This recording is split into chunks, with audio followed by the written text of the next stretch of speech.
You are watching and listening to Chris and Leicester Till I Die TV on YouTube and your favourite podcasts. Are you ready? I'm saying, are you ready?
Watch us on YouTube. Listen on your favourite podcast platform. Or ask your smart speaker to play the podcast Leicester Till I Die.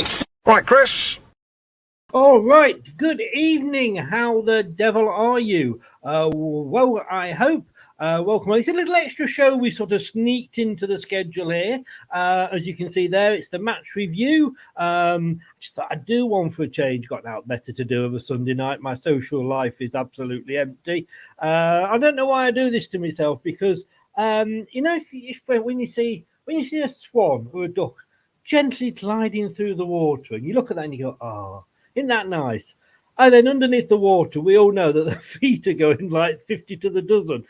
And that is basically myself and my co-host before we come live on the show. Because about a minute before we go live, we realise there's about half a dozen things we haven't done, and we need to do it. And that was no different tonight. So good evening. Thank you very much for coming along. We are going to be having a look at yesterday's game, not last night's. That said, having done all that, of course, my colleague, my friend, my co-host this evening says he was born ready. I've got to say, I've got to take dispute with that. I think we're the most two unready people in the world. Yeah, but they don't know that. So it's like you say, you fake it until you make it. So we're fully prepared and we know what we're doing. You know, that's a phrase I've not heard since I left the missus. But, hey, there we go. That was my life. That was my life. Steve is in. Good evening, Steve. How the devil are you? Welcome along. And Nate is in. Another week, another win. Absolutely smashing the championship. And as an afterthought, he says hello to you, Ant. Well, yeah, welcome along. Like I said, we are going to be looking at last night's match. Smash those likes if you can, and if you are new, please do subscribe. I think we're just about to hit 4.3 thousand views for the watch along yesterday, which is absolutely mental, totally mental. Especially as 2/3 of those came after the match finished. But look, I don't know. Maybe we are being watched by Time Lords. I don't know. But Ant, just give everybody a quick reminder. I mean, your details are in the chat below on YouTube, but just tell everybody where they can find you. Of course, the second best Leicester City channel out there. Thank you. I think Neil will really appreciate you. Touche, sir. Touche. Adds Leicester Fan channel again. A lot of very similar content to what we do on here, really, Chris. Just talking all things Leicester. I do home and as many away match day vlogs as possible. It's a bit harder this year to get to away games, cost of living crisis and all of that without going into too much detail. But as much Leicester content as I can, really. If you do want match day vlogs, Ants are probably amongst the best, to be honest with you. I do get jealous because obviously being on the south coast, and as you say, cost of living, I don't get the joy of the 8-hour journey every week to go and watch them. But I have to make do with finding something online to be able to watch them. Let's just leave it at that, shall we? But look, Highfields has popped in. Good evening, Highfields. How are you? Welcome along, sir. Right, let me just hopefully get this right this time, because nothing has gone right so far today. But if I can do this right, and I can do that, yep, there we go. We are there. I will then get rid of this because I am blocking Ant's beautiful face off, and the women will go mad at me. But there we go. Look, 2-1. I want to start before we actually get onto the match itself. We touched on it just before kickoff, before the show started. We are going to be talking about one manager that was sacked over the weekend, but the second one's been announced with Nigel Pearson leaving Bristol City. And Anthony, who comes on here occasionally and is in the chat quite often, sent me detail. He's a Bristol City fan, and he was shocked. I think you were shocked as well, weren't you? Yeah, it's a strange one. It really, really is, because I get the Cardiff result's a bad result, and they've had a couple of bad results. But what I found strange more than anything about it is then you look at their statement, they seem to think that they should be getting promoted or pushing promotion this year. Their squad is not that level. But what I don't want to do, which drove me insane, is talk about another club without knowing sort of what's going on with it, like fans were doing last year with Leicester. Like, there's got to be a reason behind it. Like, yeah. And we all love Nigel Pearson, and rightly so. But in terms of as a manager, and working with him from a board's point of view, he's probably not the easiest person to work with. So, it's hard to say without knowing. But also, Bristol are a disgrace, and I hope they would get relegated. Well, yes. We'll never understand these things, but we're sure. I can't believe that Nigel would have gone into the boardroom and necessarily shouted at any of the directors or done anything like that, or tell them where to put their head. But look, Nigel, he's one on his own, isn't he? He's one on his own, definitely. Right, I am cutting everybody. Or I'm cutting both of us off here, and I'm not sure why. There we go. That's what we needed to do. There we go. You see, one flick of the button, and it all goes well. Again, I've heard somewhere as well. This guy was sacked though last night. Probably less expected. A lot of people, including the QPR fan that had on the preview, was sort of saying that we may well have been facing a different manager at the start, of the game, but I suppose no new manager wants to come in and have to face Leicester. I thought he might have, the team might have done well enough to earn him a bit of a reprieve. It's like there's only so many times, because from a few QPR fans I've seen saying that there's only so many times you can say you played well and on another day you get a result when it's loss. So ultimately it's a results-based business, and if he hadn't gone today, he would have gone the next game that they'd lost. So it's just, I think he would have been on borrowed time. So it's unsurprising, but and I know this is completely irrelevant, but he seems like a nice guy, and it's like, one of those that you sort of want to do well. Like, I've got no affiliation with QPR, but you wanted him to do well, but it just hasn't quite worked out for him, and it's one of those. I think his days were numbered, regardless. Even if they'd beaten Leicester yesterday, I don't think it would have given him that much more time, because I know beating top of the league and all of that, but still, one win in 8 would have that become? So it's like, do you know what I mean? It's time's limited. Do you think it's dangerous for ex-players to go back to a club where they were revered as a player, to go back as a manager? You look at Ollie at Man United. I mean, he was revered by the fans as a player. Do you end up tarnishing that your reputation and your history at the clubs? This is why I never want sort of someone like Wes Morgan, Andy King to become Leicester managers, because I love what they are as players. But you look at Frank Lampard at Chelsea. Chelsea fans started turning on Lampard. You look at Solskjaer at United, and it's like it's one of those moves that's a sentimental move that, like, the people who run football clubs are very clever, and they know that you're less likely to turn on sort of, say, just as an example, let's say Mark Albrighton, just pulling a name out of a hat, in a few years becomes a manager, not a very good one, but becomes a manager. And if he becomes Leicester manager, you're always going to say, oh, but it's Mark Albrighton and he won us the league and he'd won us the FA Cup and he was absolutely brilliant. And it's like, yeah, he has. And as a player, he is a legend and will be rightly remembered as a legend. Yeah. But it's very different from an emotional point of view. It's very difficult to distinguish the manager and the player.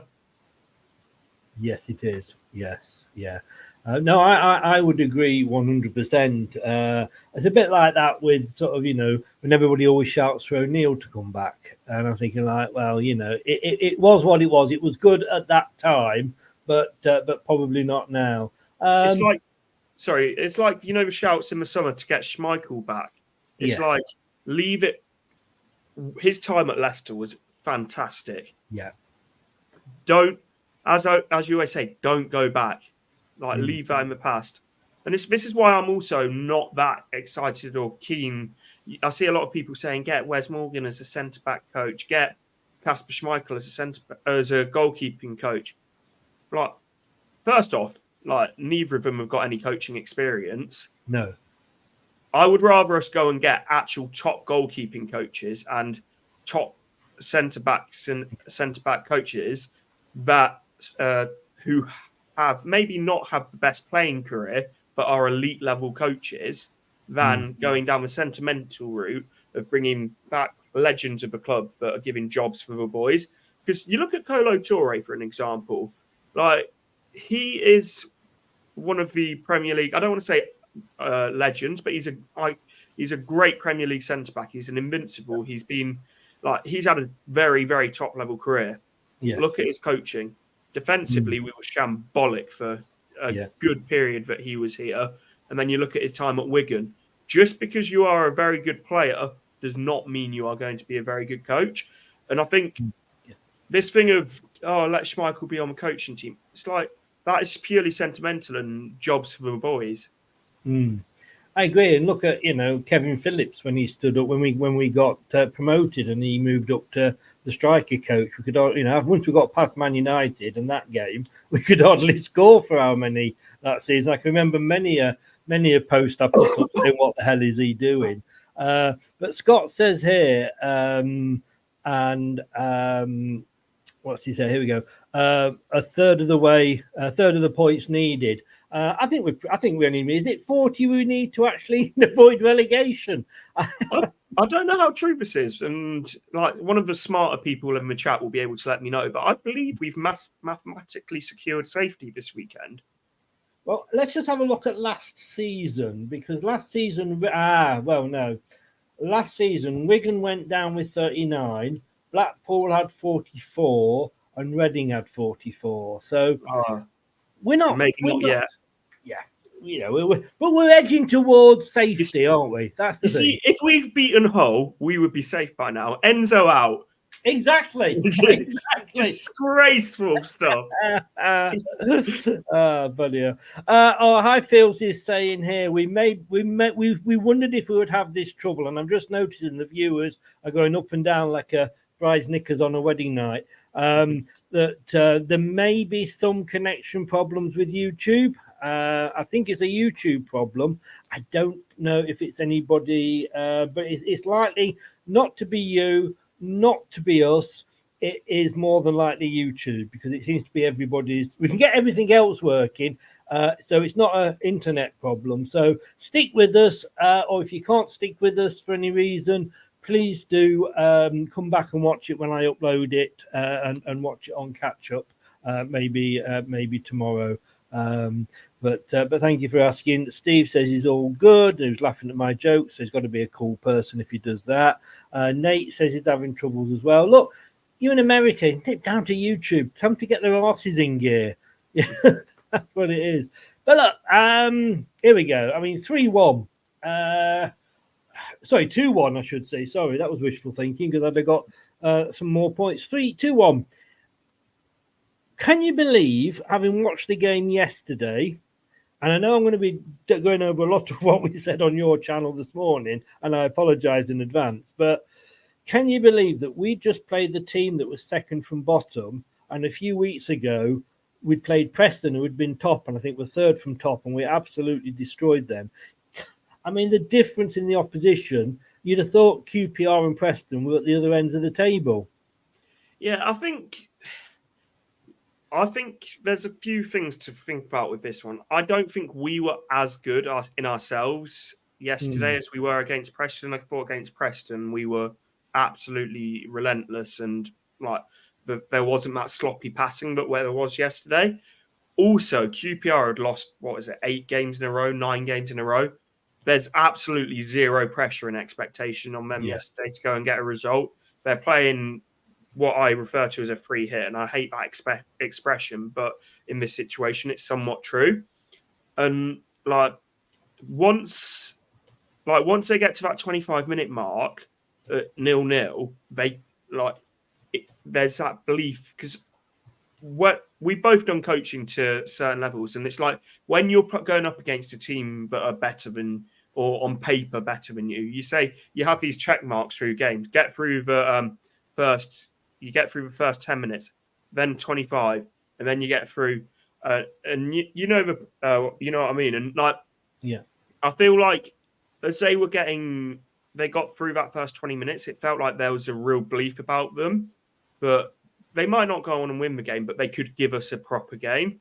And for as poor as they have been this season, one thing you cannot say about them is they're not working for their shirt. They were absolutely quality on the ball, absolutely crap. Quality on what they were doing, not good. But they were absolutely putting a shift in. And it's like, when you're playing against 11 players that are willing to run through absolute brick walls, no matter sort of the quality that they have, it's never going to be easy. It isn't. And what a lot of people have been saying to me is that the sending off changed the game. I know, even if he hadn't got sent off, I still think we'd have gone on to win it. Yeah, it's one of those. It's like you can never prove it, but for me, I actually think it became harder when they got sent off. And hear me out, because I know people are going to say this sounds stupid, but they, at the point of where they got sent off, that just before that, QPR were really starting to press us, and it was coming a bit more open. Yes. In a head-to-head sort of shootout style of situation, you've got to back our quality over theirs. I know it doesn't always work like that, but the probability is it would with the quality we had on the pitch. As soon as they went down to 10 men, it was everyone behind the ball and just get rid of it and defend for your lives and try and keep the ball out of the net. So it made it harder in a sense.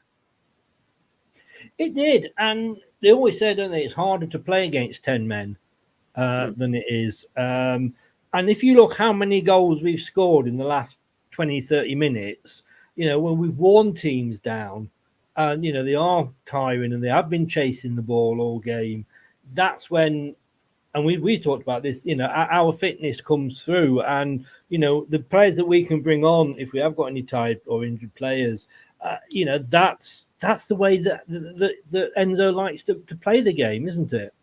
It is, and it's one of those games where it wasn't the pretty free-flowing football that we've played a lot of this season. We dominated the ball, but the passing wasn't quite at the level. And it's just the patience and the belief in the philosophy of what Enzo Maresca's trying to do that they have clearly all brought into, and they had confidence in the fact that it would come up with a result. Yeah. Mavridi's goal. Let's start with that one. All right, it took a bit of a deflection there, but he takes his goals well, doesn't he? He does, and I always say this because people always say, Arsenal, Man City get so many lucky deflected goals. And it's like, yes, because they're playing football in the final third for the majority of their games. If you have enough shots in your opposition's final third and in dangerous areas, sometimes they are going to take nicks and they are going to go into the back of the net. But yeah, for Mavididi, again, I don't actually think yesterday was one of his better games, but he took his goal well, and again, in a big moment, he stepped up. Yes. It's always that thing, isn't it? If you do not take the shot, you're not going to score. And if even if you don't score, if you're taking the shots, it might take a deflection. I mean, let's have a look at their goal. To me, their goal sums it up 100%. Is that you've got a shot. It was cleared off the line. I mean, you had Chowdhury and Manson both go down for it. It comes out. It actually goes back to a QPR player. Who obviously shoots then the guy that scored the goal there. I've forgotten his name already. Dazelle. It's up there on the screen. I know. I'm looking at two screens. I can't multitask. And Dazelle shot it, and it actually came off Hermansson's foot, I think, as he was lying on the floor and went in. He took the shot. He took the chance. If you don't take that shot, it doesn't come off. It doesn't go in. That's it. It's one of those. It's like you've got this. I'm going to go for the old cliches, and we're going to. We almost need a bingo sheet of how many old cliches I go through in a stream. But it's like if you don't buy a ticket, you're never going to win the raffle. Yeah. At least that was clean. That wasn't the one I thought you were going to come up with. But I did think about the other one. Yeah. But yeah, it's true. And he took that chance, like I say, and it took that took a deflection and went in, although it was going in anyway, obviously. But I mean, that's what I used to like. Do you remember Cranbridge in the Great Escape season? It used to be until those last few games. It seemed like the players would get up to the edge of the box and then just pass it across. They always seemed too scared to shoot. And Kramich would come on. At least he'd take the shots. At least he'd have a go. And that's the difference. And then you get Harry Winks' goal. Wow. If you're going to prate your duck, and I've got to mention him because I get a pound every time I mention his name on the show. Vestergaard. He broke his duck the other night. Probably won't be in the goal of the season compilation at the end, but my God, Harry Winks will, won't it? Yeah, Vestergaard's goal gave Dilly Ding, Dilly Dong a whole new meaning. But with Harry Winks' goal, absolutely sublime, rocket of a shot. And it's like, I said this on my stream earlier, but it's not as if it's a fluke, and it's not as if he hasn't got that in his locker. There's been a few times this season where he struck a ball and it's been close to doing that. But for it to come off in a game where we needed a bit of magic to break down that QPR defence, because they were very, very well organised and very making it hard for us to do it. So Harry Winks stepping up in the perfect time. And something that I loved about that as well is the celebrations with the fans after. You can see how much that these players care. And then also Dewsbury Hall dragging Winks away from the celebration so he didn't get booked. I must admit, you saw that. I didn't. But I've got to ask you this, and I know you're a big fan of him from what you posted in the post-match. But I'll put it there. Not just the Leicester signing of the season, the Championship signing of the season, of the summer, hasn't he been? You can make a fair case for him, but you could for Mavididi, you could for a lot of the players that we've signed, which is just absolutely it's like you could genuinely, out of the signings we've made, you could make a case of 3 or 4 of them to be that Championship signing of the summer. But he's a class above the Championship, isn't he? He really, really is. Yes. And I mean, what I called him the Duracell Bunny, because you see how but he doesn't get it reminds me a little bit of Akwazaki, because he used to run his balls off for 60 minutes and then have to be taken off. Winks seems to at least be able to make it last 90. But as I'm trying to do the watch along and do the commentary, I'm saying Winks is on the ball and he's on the right side and he's crossing it in, and then 2 seconds later, Winks is on the ball in the back in the corner flag on the near side. No, it can't be Winks because he was on the other side a minute ago. He's all over the place, and we know we did discuss his one booking off getting a suspension. We're going to miss him, aren't we? We are, and I'm glad he's there for Leeds, because I think Leeds, that's the midfield battle that we really needed him and Dewsbury Hall for. So I'm glad it's not for that one, because we've got they've got a good midfield with Ampadu, and I forget the other lad that they've got there. So, yeah, I'm glad it's not for Leeds we're missing him. Yes, yeah. I mean, looking at the stats for the game, which are there, I mean, I didn't think we'd had that much possession overall, but I mean, 80% possession, 16 shots. They had 9. We only had 31% of those were on target. But look, the only stat that matters, I guess, is sort of the how many goals go in. But when you look at the tackles that have gone in, and you look at the passes, that probably shows up why QPR are where they are. Yeah, and as good as they were defensively, you can't go through games of football offering next to nothing going forward and expect to pick up results. And again, I'm not going to sit here and pretend to have watched QPR much, but they could well approach other games differently than this one. And it could be that we've sort of league leaders come into town, just backs to the wall and really dig your heels in. Yeah. But if this is how they play most weeks, you can sort of understand why they are where they are. Yeah. I mean, I was actually talking to a couple of QPR fans, and W12 podcast was saying that's as good as we've played for weeks.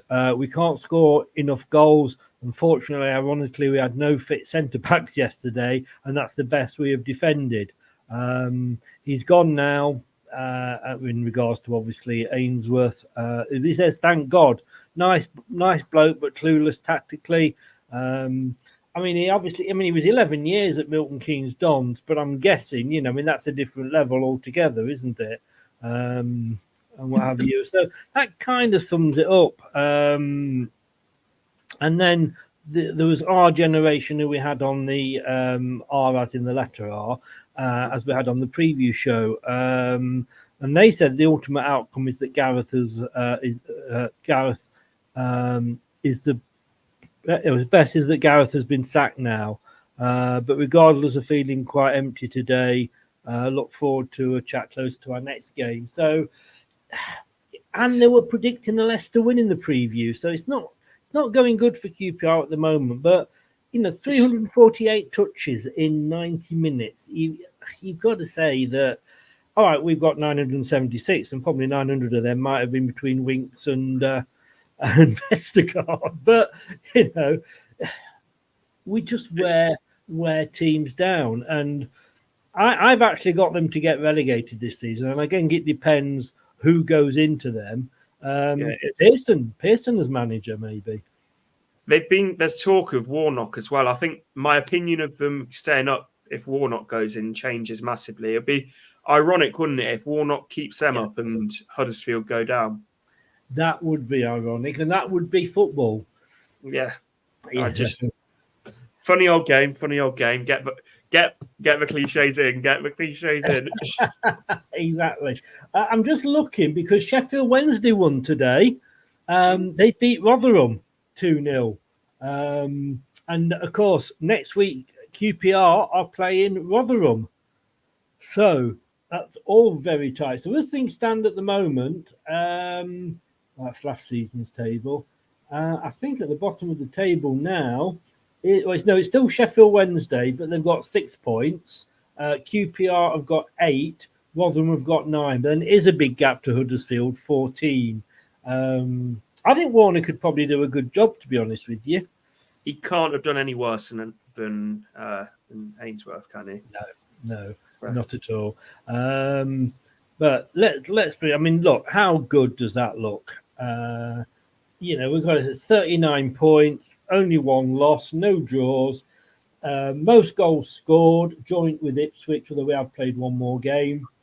Least goals conceded, biggest goal difference by a margin. 5 points. Well, no, what are we? We're 14, 25, 30. How many points? Are you doing me maths for me? You're a teacher. 39 less 25. How many is that? I can't do the math. What is it? 39 off 25. 14, Chris. 14, thank you. 14, this is why you teach and I don't, you see. If I turn up one day and sit in your class, you'll know why I need it. So 14 points off third. And if you look at seventh there, 17 points off seventh. I mean, you know it's not going to last. But the thing is that if we do have a bad run, and let's be honest with you, we haven't had one yet, we have got that cushion. Yeah, I think as well. If we beat Leeds on Friday, it goes from being a cushion to a whole stack of pillows. Yes, you're probably right. I mean, look, Leeds and Southampton. Leeds had an awful start to the season. Had problems in camp, but they've come good. Southampton started well, had a bit of a bad dip. Started probably from when we played them, but they've come back up. But Ipswich must be pulling their hair out. They must be looking at games like yesterday and thinking, "Yes, it's 1-1," and go on, get that, and then, oh God, they scored another one again. I mean, Ipswich surprised me. I don't know if they can keep it up though. You know what they remind me of? This talk of can they keep it up? Can they keep it up? It was, when we won the league, it was always everyone said, can they keep this pace up? Can they keep it going? Yeah. I think, and I've said this a fair few times, if they get through December and January and are still second, I think they stay there. It's just that period where it gets very busy over Christmas is can their squad depth compete? It's like if they get through that, then there is no reason why they can't. Yeah, definitely. I'm just going back to the match. I mean, we discussed it this morning. Everyone was saying about the referee wasn't very good. I think Bournemouth and Burnley were probably wishing that they were both back in the Championship last night at 89 minutes when it took them 5.5 minutes to do a goal on VAR. I mean, to my mind, the sending off, I think the referee eventually got it right, but he did the right thing. He went and spoke to his linesman. Yeah, it's one of those, and Fatawu, he knew what he was doing. And I might be giving him far too much credit, but I think he knew what he was doing in terms of, in fact, he knew he was going to get the defender a yellow for the stopping of a counter attack, and then to push him and almost take one for the team because he knew that he'll get a retaliation back. It's like very clever play. I did look, and I've looked a couple of times at the highlights to see whether he looks up or not, because that's usually a sign. When they go down, you can just see the head turn and they're looking up to see what's going on. He didn't. I did say on your show this morning, and do check Ant's channel out, Ant's Leicester fan channel. Is that correct? I always get your name wrong. Yeah, yes, brilliant. I'm getting better.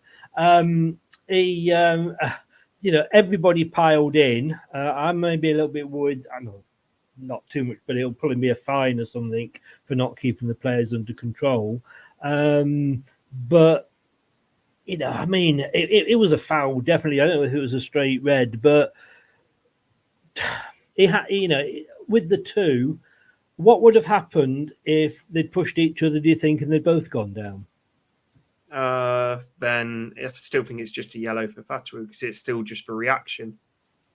But because I think if you've given a straight red for the reaction, then it's a different conversation. But he didn't. And can I just say, on the topic of that, I love the fact that every player, from your experienced heads like Vardy to the youngsters like Casade, were all straight over there, and they were all there backing him as a team. Yes. It was a team spirit. But we said this morning, didn't we? That's what we've got this season that we didn't have last season. We didn't seem to have that bond, did we? That band of brothers that we became so well known for. It was almost like third uncles twice removed last season, wasn't it? Yeah, it was 11 individuals last year. Yes, it was. Now, I know you don't like quizzes, and I'm not going to give you a quiz, but just a quick question for you here. Do you know how many goal scorers we've got in the team this season? 14. Do you know that was very, very close. 13? Yes, it was. I'll give you, That's- I'll give you that- your final answer. Yeah, no, it is 13. And, somebody said to me a few weeks ago in the uh, in a preview on their channel, sort of like who's the biggest threat. And I said, well, if you take Vardy out of the game, then any of the others can score. And you look at them. I mean, our top goal scorer, joint top, is Kelechi and Dewsbury Hall with 6 apiece. McAteer 5, Vardy 5, and then on 3 you got the Malvididi and Ndidi, and then all popping it up with the goal: Cassidy, sorry, Faz, Fatawu, Justin, Marchal, Vestergaard, Winks. I mean, it doesn't matter. We always said, like, what would we do this season? If one of the main two get injured, we're not relying on them, are we? No, and it's before. It was always like previously. What happens if Maddison gets injured? What happens if Vardy gets injured? And like previous to that, it was what happens if Mahrez gets injured? What happens if and like it carried on for a while. Now we've got goal threats all over the pitch. So hopefully he doesn't. But say, for example, Dewsbury Hall gets injured because I believe he's our top scorer. We're not going to be lacking goals still. We might lack a bit of drive up the pitch and we'll lack his quality. Yeah. But it's not a one-man team. Totally and utterly not. And that's what I like. Goals are coming from everywhere. And, if you do know, like before, well, what happened? We used to say, like, what would happen if this player couldn't make it, if that player couldn't make it? Because we do know Brendan Rodgers had a very small pool of players that he trusted enough to put into the team, where we know, if Mavididi is injured, we know we've got a replacement. Indeed is injured. Cassidy, all right, he's maybe not quite the settled as much as other players. But we've got the players there that can come in and just fill those positions, haven't we? Yeah, and it's also that when these players do drop out, the style stays the same, the system stays the same. It's the players fit the system, not the other way around. Yes. I'm very conscious of your chicken Kievs, so Haven't heard the ding yet. I've got the timer just here. Yes. Let me ask you this, because I can't get my mouse to work. There we go.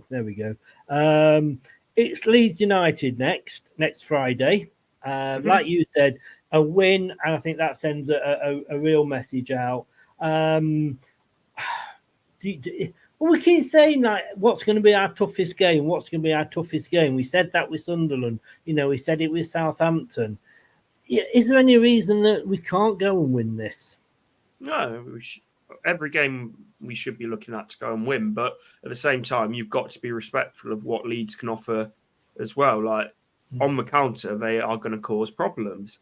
Yeah. But saying that, defensively, we can cause them huge problems. So it's one of those. It could be a very entertaining game. Saying that, I've just given it the kiss of death. It's going to be a boring 0-0 now, isn't it? But their best centre back's also injured as well, who got injured against Huddersfield. So defensively, they've been questionable with him playing. Take Joe Rodon out of that team, then I think you can really get at them. But again, it's not going to be an easy game, but it's a winnable game. And I'm just looking now at them. I think inconsistent, or they were inconsistent at the start of the season. I bet they've only lost 1 in 5. They've won the other 4. They're scoring goals. They've scored 24, but they've conceded 15. So, if we can get at them and get a goal, I think obviously. I'm going to sound like I'm doing you here. I'm getting the old quote book out. The first goal is going to be important, sort of thing. But can we afford to let them get an early goal against us? You don't want to, Captain Obvious over here. You don't want to concede first, but it suits how they play down to the ground of like, and it sounds like I'm talking about Leicester a few years ago. Like if they go 1-0 up, it suits perfectly. Get behind the ball. You've got the pace of Dan James. You've got the pace of of Somerville. You've got the pace of I forget the other lad's name, the striker that's doing quite well for them. Not Bamford, the other one. Pirro. Pirro, yeah. You've got that in transition, so you've got to be mindful of that. And conceding first, it does play into their hands. Yes. I wouldn't, but if we conceded first against Leeds, I wouldn't be as confident about going on and winning the game as I have about every other, team we played this season. But every time we get, somebody sort of puts a wall up, in front of us, we just climb over it, don't we? And we carry on. We do, but I think the difference with Leeds is they're not just going to put a wall that's going to sit there. They're going to put a wall that throws stuff back at us, which a lot of teams haven't done yet. Yes. I mean, Southampton, when we played them, that was the one match I went to. They were absolutely awful. They've somehow managed to claw their way back up to fourth, but their form is win, draw, win. But do you think this is going to be our hardest game of the season so far, Leeds? I think so, but saying that, I thought QPR, I didn't think was going to be a hard game. I thought Southampton was, and it's like, on paper, the games that I thought are going to be quite hard so far this season haven't been. And then the games in the other way have been. So it's just, on paper, yes, but who knows? I think for me, the QPR game, I think it's probably one of our hardest of the season so far. Yeah, and it's just like, how do you... it's unpredictable league, isn't it? Unpredictable league, but predictably got us at the top, as everyone's saying. I'm just going to have a look at I'm trying to find the form guide. There's my ding. Give me 2 seconds. Okay.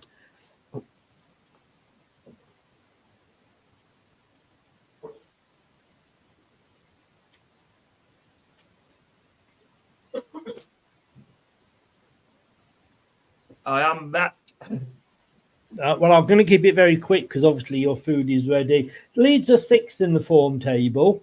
They've lost 2 of the last 6. They've won all the others. And then we've got Middlesbrough, who are 3rd in the form table. And then I think we've got Watford. So maybe a couple of difficult games coming up. But look, we've said this all season, and everything everybody throws at us, we just keep, somehow, going past it, don't we?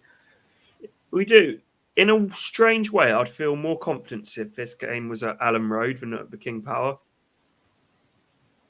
Do you think they are, because of the crowd, would get on the backs if they weren't winning? Oh no, completely irrelevant to Leeds. I think if it was, it's just how we play. I think they have to have more of a go if they're at home. Yeah, they can't come and sit and absorb pressure and look to hit us on the counter. Well, I think we equal or beat the away record at the weekend for Leicester? We beat it, I believe. We beat it, yeah. On the plate. Well, it's just another. We're getting that many records this season. I just can't keep up with it, But look, I'm conscious your little Kievs are going to be not very good if we don't get to eat them soon. And thanks so much for just popping on. I really do appreciate it. Again, just give everybody a shout out as to where they can find you. Ants Leicester fan channel, again, content hopefully pretty much every day. For the first time ever, I'm absolutely massive. But Ants Leicester fan channel, daily content, really pushing the match day vlogs, the streams, all of that good stuff. So please do come and check it out. Oh, it doesn't take much, does it? I've heard that.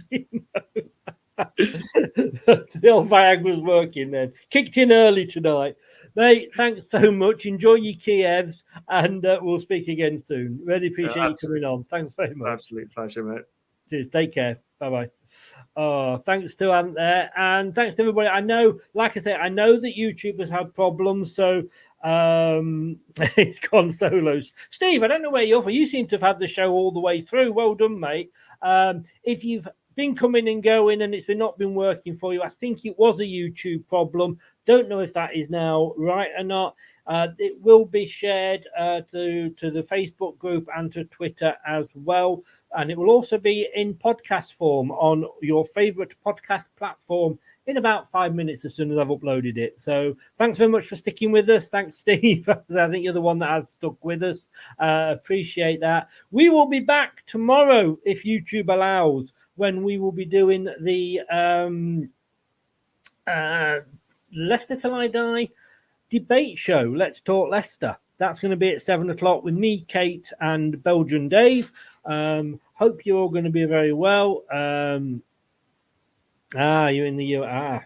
Well, have a word with YouTube. They're based over there, aren't they? But no, thanks very much, Steve, for sticking with us. Really do appreciate it, mate. And thanks to everybody that watched this or listened to it either way. So we'll be back at 7 o'clock tomorrow. Really, really, really do appreciate it. And honestly, another game, another win. It's a bit easy, this championship lark, isn't it? You know that's going to come back and bite me on the arse. You just do. Take care, everybody. Have a good what's left of the weekend, and I'll see you all tomorrow night at 7. Good night. Thanks for watching. These videos are tremendous. You'd better like them too, or I'll be back. This podcast is proud to be part of the TalkSport Fan Network. TalkSport. Powered by fans. That will conclude this evening's entertainment.